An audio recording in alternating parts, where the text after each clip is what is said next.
Bonjour à tous et bienvenue dans un nouvel épisode de la Pause Tech. Vous connaissez certainement la marque EcoFlow. Non, vous en avez jamais entendu parler? EcoFlow. EcoFlow. EcoFlow. EcoFlow. EcoFlow. EcoFlow. EcoFlow. EcoFlow. EcoFlow. EcoFlow. EcoFlow. EcoFlow. EcoFlow. EcoFlow. Si, je pense que vous en avez déjà entendu parler. Mais si vous connaissez les modèles légers et intermédiaires, vous ne connaissez sûrement pas les gros modèles et tout l'écosystème qui va avec. Et ça tombe bien.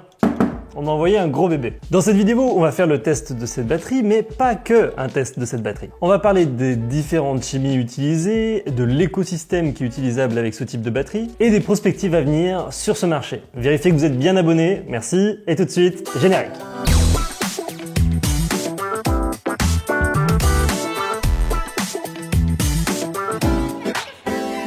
On commence tout de suite par ce gros bébé avant de voir les petits détails qui vont en faire toute la différence. Cette batterie, c'est l'EcoFlow Delta Pro. C'est une grosse batterie, très lourde, elle fait 45 kg, et c'est pour ça d'ailleurs qu'ils ont mis une poignée sur le devant. Et comme vous pouvez le voir sur ces images, soit on est obligé de la transporter à deux parce que c'est vraiment très lourd, soit on a la poignée qui est utilisable avec les roulettes, qui est très pratique. La poignée fait quali, le centre de gravité est plutôt équilibré, du coup sur surface plane, c'est plutôt facile à transporter. Et ce pourquoi cette batterie est énorme, c'est parce qu'elle fait 3600 Wh, autrement dit 3,6 kWh. Je sais pas si vous vous souvenez, on avait testé cette batterie.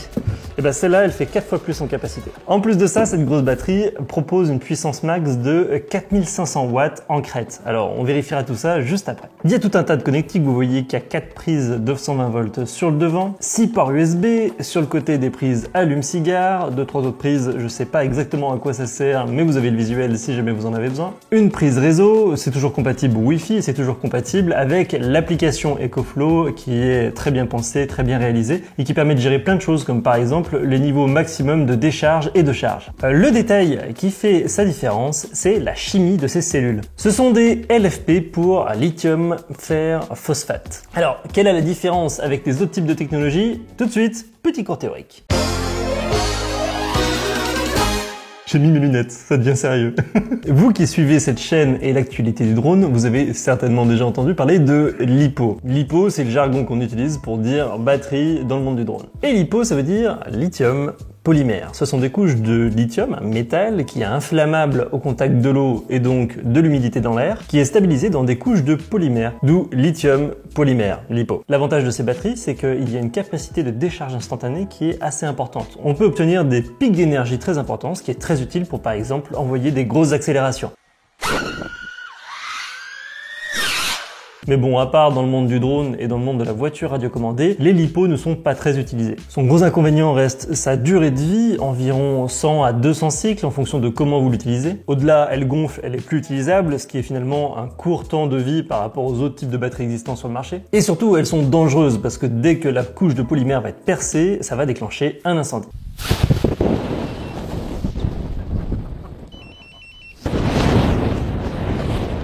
La deuxième technologie, la plus utilisée sur le marché, c'est la technologie Li-ion, qui elle-même intègre tout un tas de chimies différentes. Toujours dans le monde du drone, le Li-ion permet de doubler l'autonomie d'un drone FPV. Par contre, étant donné que ça peut délivrer moins de puissance d'un coup, vous allez moins pouvoir faire de dive par exemple avec des grosses accélérations brutasses. C'est ce qui est plus utilisé par exemple pour tout ce qui est vol long range. Mais il existe également des drones clés en main comme le Mavic Mini qui utilisent du Li-ion. Étant donné que le Mavic Mini est beaucoup plus léger, il y a moins besoin de pics de puissance et du coup ça va être très bien pour ce type d'appareil en augmentant l'autonomie. C'est pour ça que je sais pas si vous avez déjà remarqué, les batteries du Mavic Mini sont en forme de cylindre sur les côtés. En fait, il y a deux batteries Li-ion à l'intérieur. Elles ressemblent à des piles et les formats sont assez standardisés. Ces Li-ion, ce sont les batteries que vous allez retrouver dans la plupart des véhicules électriques aujourd'hui. Et d'ailleurs, Tesla essaye de les améliorer en augmentant son diamètre pour pouvoir améliorer la densité énergétique pour un même volume donné. Ce sont les fameuses 4680 pour ceux qui sont connaisseurs. Ces batteries proposent entre 800 et 1000 cycles d'utilisation. Elles sont faites avec des métaux rares, elles sont donc chères et à la fois coûteuses pour l'environnement parce que c'est dur de les extraire, mais elles représentent une densité énergétique optimale pour les véhicules électriques. Et le Li-ion, c'est ce qu'il y a d'utilisé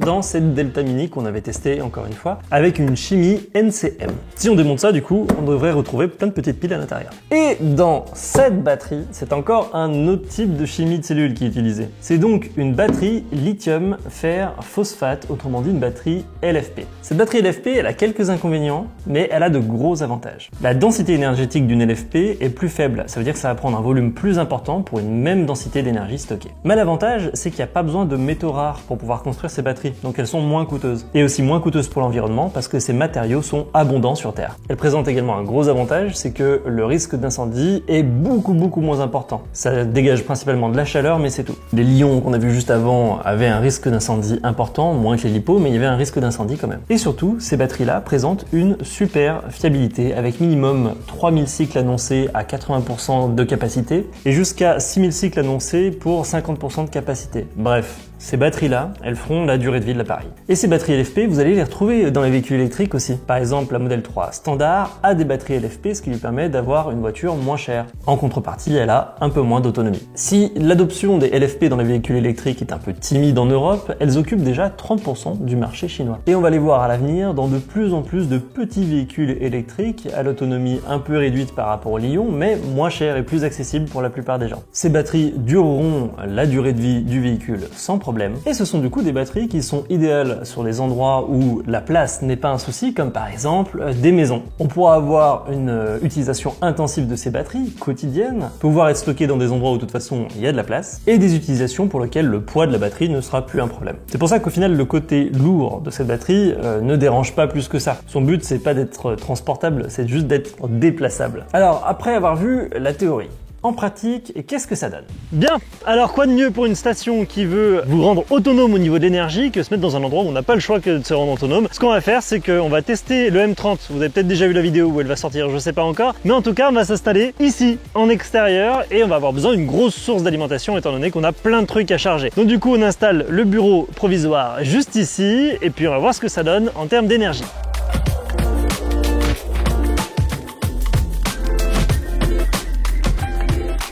Bien, maintenant que le setup est en place, on va regarder les chiffres, on va laisser tourner pendant qu'on fait le test du M30 et on reviendra voir où est-ce qu'on en est après. Donc là, on a mis l'EcoFlow juste ici avec tout ce qui est en train de charger derrière. Donc vous pouvez voir qu'on a mis 3 batteries de Mavic 3, une RC-N1 de DJI Mavic 3, la grosse télécommande du M30, également la valise de recharge du M30 avec 4 batteries.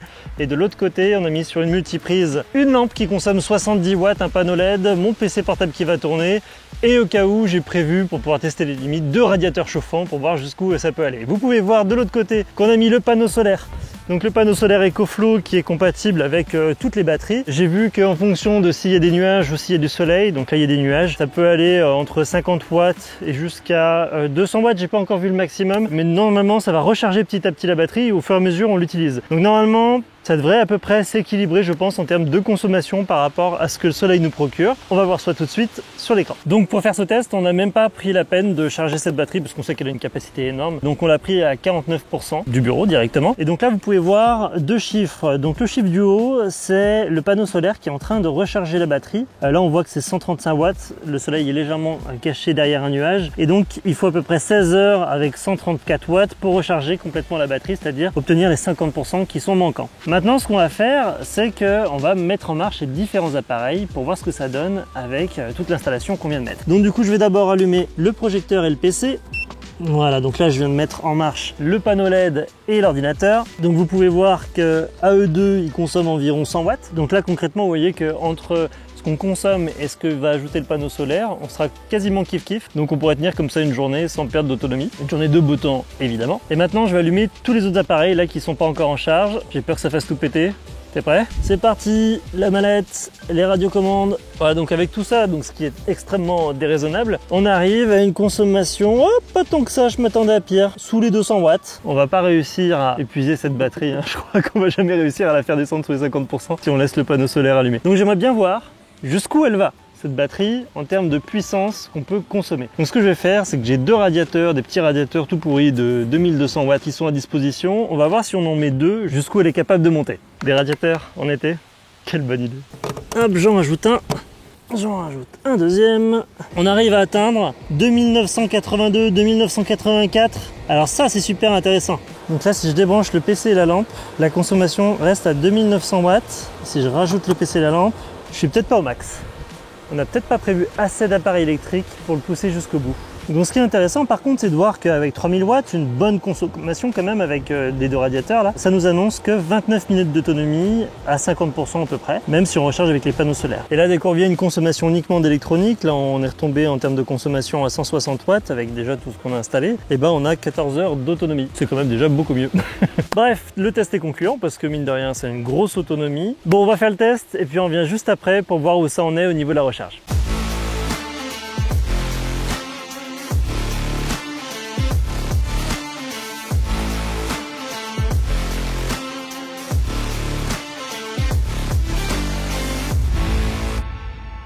Voilà, on arrive à la fin de notre journée test. Ça fait 2 heures qu'on travaille à côté, on a rechargé des batteries, on a laissé tourner le PC et la lumière allumée pendant 2 heures. On a été relativement exigeant et en plus de ça, c'était pas une journée parfaite. À chaque fois qu'il y avait un nuage, du coup, les panneaux solaires arrêtaient de recharger la batterie et en dessous de 40 watts, on voit qu'il passe tout de suite à 0. Vous pouvez voir que là, il y a un nuage et du coup, il y a 0 en input parce que du coup, en dessous de 40 watts, il coupe l'arrivée en alimentation par les panneaux solaires. Donc, on peut le dire, une journée pas idéale pour pouvoir tester ce type de matériel et il s'en est plutôt bien sorti. On est arrivé avec 49% de batterie et malgré tous les efforts qu'on lui a demandé, vous pouvez voir qu'on est encore à 32%. Si on continuait à tirer comme ça, on en a encore pour 6-7 heures d'autonomie.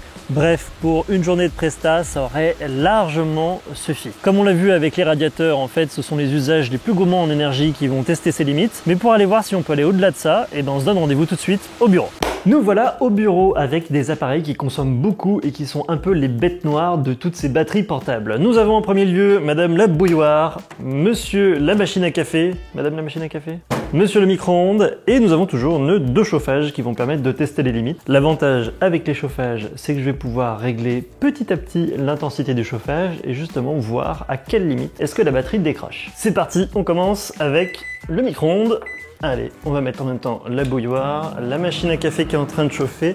En même temps, on va mettre un petit bout de chauffage. Ça y est, on a dépassé les 4006. J'augmente légèrement le chauffage petit à petit. Et donc là, si je mets le chauffage à fond, normalement ça devrait dépasser la puissance max. Et on va pas arriver à le faire décrocher, hein, parce qu'en fait, je crois que la machine à café a terminé. Ah, ça y est. Là, on voit qu'on a dépassé la puissance max, c'est marqué overload. Donc du coup, on sait qu'il ne faudra pas dépasser 4500 watts de puissance demandée avec cette batterie. Je vais le brancher directement sur le secteur et donc il y a 2 modes de recharge. Une vitesse lente et une vitesse rapide. On va voir à combien est-ce que ça recharge dans les faits. Donc on va le brancher ici et vous voyez ici, vous avez le sélecteur, recharge rapide ou recharge lente. C'est parti. La recharge s'est mise en marche et donc là, on voit qu'on a 370 watts en entrée. On voit également qu'il faut 6 heures pour recharger la batterie avec cette puissance en entrée. Maintenant, on va passer en vitesse rapide. Let's go! Et là, on voit que ça recharge quand même sacrément plus vite. On voit aussi que les ventilateurs se mettent en marche. Et là, on voit qu'on est à 2590 watts et qu'il faut seulement 1 heure pour recharger la batterie. Alors évidemment, il faut éviter de recharger en recharge rapide tout le temps parce que sinon, ça pourrait abîmer la batterie à terme. Mais on voit que si vraiment on est dans l'urgence, on peut recharger ce gros bloc plutôt rapidement. À savoir qu'on a spécifiquement sur ce modèle de batterie également une prise en courant continu pour pouvoir brancher la batterie directement sur par exemple une prise de voiture électrique. Typiquement les bornes de recharge rapide que vous avez sur l'autoroute, vous pouvez directement brancher cette batterie dessus avec une recharge max annoncée de 3000 watts. Mais vous avez vu que sur le secteur, on est déjà pas loin. Bon bah comme on peut le voir, la Delta Pro tient ses promesses en termes à la fois de puissance et en termes de capacité. Et après avoir fait le tour de ses caractéristiques, on va voir pour quels usages est-ce que cette batterie est destinée. Le premier usage type que vise EcoFlow avec cette batterie, c'est tout ce qui est installation dans des vannes, dans des camping-cars. C'est pour ça que si vous avez vu des tests de cette batterie sur YouTube, vous avez vu certainement beaucoup de vanlifers l'utiliser. Deuxième cas de figure, les situations d'urgence qui nécessiteraient l'utilisation d'un générateur électrique. Ces batteries prennent le relais sur tout ce qui n'est pas trop consommateur d'énergie comme on a pu le voir. Mais aussi sachez que dans la gamme EcoFlow, il y a un compagnon qui va avec cette batterie qui s'appelle le Smart Generator et qui est ni plus ni moins qu'un générateur d'électricité qui fonctionne à l'essence. L'avantage d'avoir un générateur qui est couplé avec cette batterie,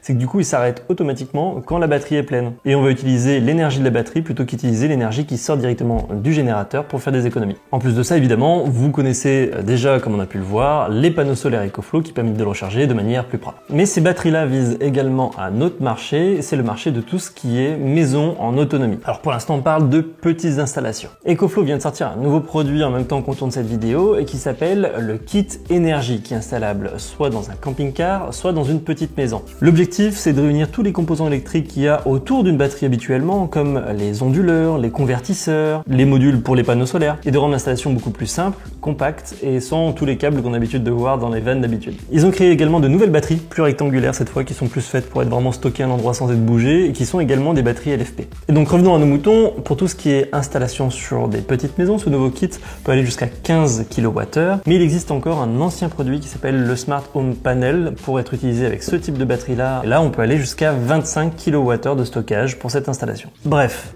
on commence à voir un nouveau marché naître, celui de l'autonomie de l'énergie.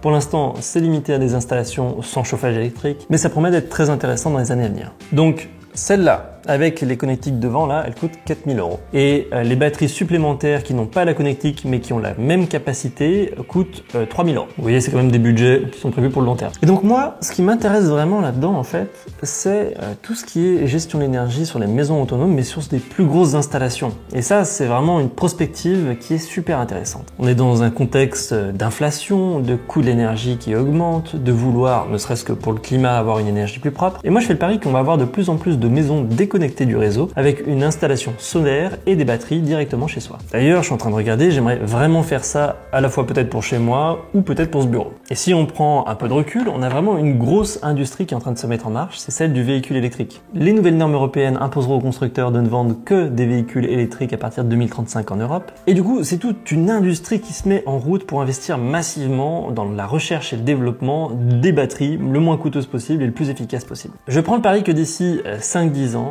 ce type d'installation deviendra la norme pour pouvoir faire des économies. On va arriver dans une transformation du marché de l'énergie dans les 10 prochaines années. Une industrie qui est obligée d'innover, des contraintes écologiques fortes, un coût en baisse et le coût de l'énergie traditionnelle qui explose. Tous les éléments sont en place pour que ça devienne quelque chose de plus en plus commun dans les prochaines années. Et c'est vraiment chouette parce que en testant des grosses batteries comme ça, on commence à effleurer cet objectif. Et comme vous pouvez le voir, c'est un sujet qui m'intéresse et vous retrouverez certainement d'autres vidéos sur le sujet à l'avenir. Allez, d'ici la prochaine, bon vol!